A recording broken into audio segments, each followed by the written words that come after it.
Ito pala yung mismong araw kung kailan hindi ako nakaabot sa fun run ng sangguniang kabataan. Dito sa barangay namin kasi nabanalan ako kaya hindi ako nagising ng maaga. Hindi tuloy ako nakapag-vlog. Bali yung SK night lang na ginanap kinagabihan yung nabidyohan ko. Pero mamaya na yan kasi pinag-iisipan ko ngayon kung ibibili ko na lamang ba ng iPhone itong natirang pera ko. May natira pa naman kasi kahit papaano doon sa perang niloan ko sa SSS at pinagsanlaan ko ng gold. Matapos ako mamasyal sa Thailand, sawadee ka. Medyo mura lang din naman kasi mga bilihin doon, B. Kaso, bigla man akong may nabasa sa Facebook, B. Sabi, kung bibili ka daw ng iPhone worth 50k, after 2 years, mabebenta mo na lang siya ng 20k, ganun. Eh kung ibinili mo na lang daw ng baka yung 50k mo, after 2 years, mabebenta mo siya ng 1 million. Sino mang niloko nyo, be? Kung ano-ano pinagpo-post nyong inspirational message, mali-mali naman. Charot. Hindi, wagyu naman daw kasi yung baka na bibilhin mo, kaya mahal pag binenta mo. Charot lang. Yung 50k mo, pag binili mo daw ng baka, after 2 years, mabebenta mo na ng 100k. Ay, doble be, di na masama. Kaya sabi ko sa tatay ko, etong pera, bumili ka ng 10 kilo. Per kilo lang naman pala yung afford ko, be. Kala ko isang buong buhay ba? Pero pwede na yun, no? 10 kilong baka, tapos ikaldereta ko, ibenta ko tig 80 bawat sukat. Di kumita pa ako. So ayan, lumarga na kami agad, no? Gamit itong garong ni Chumudeng. Tinarkilan namin, di man kasi kasya ang baka sa tricycle, no? Papunta kami ngayon sa Barangay Bukbok para kunin yung bakang bibilhin namin. Bali, nakipag-negotiate na po sila ng tito ko noong nakaraang araw pa. Ay, ano ba yan, nagpagas pa. Natagalan pa tuloy. Ngayon, andito na kami sa bahay nung bibilhan namin. Medyo natakot akong pumasok. Baka may aso. B, wala pa naman akong anti-rabies. Bale, dito na po kami magbabayaran para ma-pick up na namin yung baka. Ano to, LBC lang. Galing pang sorting center, kaso walang free shipping. Ito nagbayad kami ng 300 sa garong. At ayan pala yung baka na bibilhin namin. Ang pogi, diba? Lalaki yan, 8 months old, hindi pa kinapon. So, gagastos na naman kami sa itineraryan dito. Nasa 51,000 yung presyo, ayaw patawad, B. Anong gagawin? Kaya na yan, magandang klase naman yung baka niya, Ba't parang ang itim ko na dito? Ang gigigil ako sa inyo. Ngayon, isasakay na siya sa garong para maiuwi sa bahay. Hindi man kasi pwedeng tingtingan mo yan pag uwi. Maglakad ba, ganun? Ang layo-layo, 3 barangay na lampasan namin bago kami makarating dito, So, ganyan pala ginagawa nila, para maisakay yung baka sa garong. Kailangan pa ikutin yung buntot niya para maitaas yung paa hanggang sa tuluyan ng makasakay. Parang ganyan, Sige, Chumudeng, paikutin mo. Sige pa, paikutin mo. Ayan, malapit na. Nakasakay na yung dalawang paers. Paikutin mo pa, ayan, nakatatlo na. Paikutin mo pa isa pa. Malapit na yan, isang paa na lang. Wag mo munang ilat. Isang ikot pa, Chumudeng. Sige, ayan, diba? Sumakay siya. Di nyo alam yan.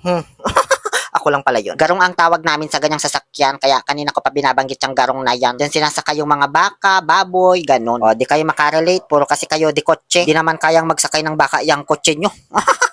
Ngayon, magbabayad na kami. Yung kapatid ko pinag-abot ko ng pera kasi napansin ko na parang may itsura si Sir. Ang lakas ng dating. Baka kapag ako yung nag-abot, madagdagan ko.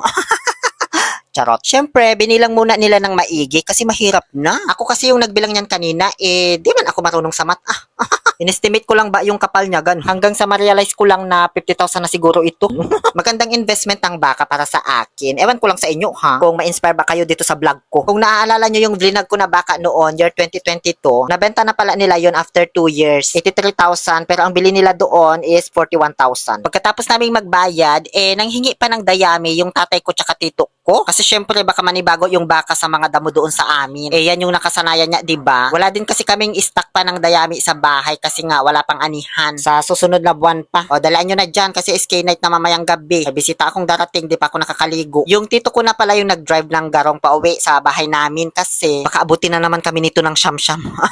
Hanggang sa sumunod na rin kami pauwi. Ayan, katabi ko pa dayami sa loob ng tricycle. Nangatituloy ako. Matagal na pala akong Makati. Nadagdagan lang ganun. So, ganyan yung madadaan ng kalsada pauwi sa amin. Maaliwalas, maganda pa yung tanawin, at presko pa yung hangin. Hindi gaya sa inyo, puro smoke belching. Charot. Hanggang sa makarating na po kami sa bahay. Ayan na po yung baka ipinagor nila sa langka. Medyo natatakot pa yung baka kapag nilalapitan ko. Pero pasasaan pa at aamo din yan sa akin. Kasi isa din po sa dahilan kaya ko pinabili yung baka na yan para may makakulab ako sa mga susunod kong vlogs dito sa probinsya namin. Wala naman na kasi akong makakulab dito, na mga labtim-labtim ba, ganun. So, pagdating ng alas 4:30 ng hapon, dumating na yung bisita ko, si Dancel. Classmate ko yan sa STI. Bumisita siya sa bahay kasi bukod sa gusto niyang makipag-inuman, manonood din daw siya ng SK Night. So, bumili muna kami ng pulutan, dito sa barangay Talang, dito sa may barbecuehan ni na Dayday. Suki na nila kami nito kasi mura yung barbecue nila. Yung isaw kaya nila, tig 3 lang. Samantalang sa iba, tig 5 piso. May 10 pa nga eh. Thank you so much, Dayday. Sa uulitin po, magbibideo ulit ako dyan. Nung pauwi na kami ni Dancel sa bahay, hinaharot-harot ko ito habang nakasakay ako sa likuran niya. Likuran ng motor niya. Kaso, di ko man na 0.5 yung camera, nang gigil ako. Di tuloy siya kita. Lalagyan ko sana ng background music eh. Love team ba kahit papano. Kaso, wag na nga lang, di man siya kita. Pagkatapos naming mag-inom na hindi ko na binidyohan kasi alam nyo naman, maraming perfecto dito sa Facebook. Kunting kibot babasahan ka na ng verse. Pero alam nyo, sa totoo lang guys, maniwala man kayo sa hindi, July 17 pa ako dumating dito, pero ngayon lang ako nag-inom. Na di naman hard drink, Red Horse lang. Nagpunta na kami dito sa may Arenas Gym kung saan gaganapin yung SK Night. Oy, may MP Lights, may inuman din pala dito, no? Alas 8 na to ng gabi guys, pero di pa nagsisimula. Inisip namin baka preparation pa lang ito, bukas pa talaga to magsisimula, ano? Kaya ayan, umuwi na lang si Dancel. Mag-iingat ka he. Bumalik ako dito sa may Arenas Gym nung narinig kong may mga naghihiyawan na. Malapit lang din naman kasi kami dito, ilang hakbang lang. So ayan yung naabutan ko, may pa-contest sila, pagalingan sumayaw ng bodots. Ayan, may naghubad na, may nagpakita na ng underwear. So ganyan ba? Magandang ehemplo ng kabataan ngayon. Charot. O siya, tama na, baka mabash sila. Shout out na lang sa lahat ng mga audience na mabibidyohan ko dyan. Ayan, oo. Ay madam, makipagsiksikan ka dun sa harap para hindi ka mahirapang mag-video. Hindi yung ganyan naman kulandit katan. Tapos dito naman sa kabila, ay, ayoko na magsalit pa.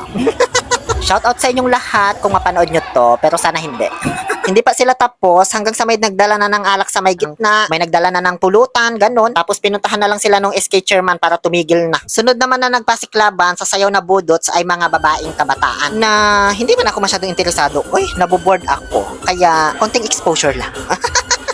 Charot. Sunod naman mga senior daw o basta may mga edad na ganun. Pagalingan naman itong sumayaw ng cha-cha. Ngayon, dito na ako nagtaka kung sangguni ang kabataan night pa ba ito o Christmas party sa barangay. Pwede rin piyesta. Kasama na yung mga magulang.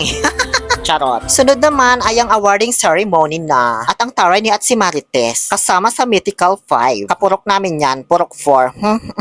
May mga paliga kasi na naganap dito sa amin bago ang SK Night. May basketball, volleyball, ganun. Kaso hindi ko na vlinag kasi kinakabahan ako. Baka kasi kapag vlinag ko yung basketball, tapos may naokray-okray ako, na harot-harot na gwapong player sa vlog ko, baka bigla man akong sugurin ng nanay dito sa bahay namin.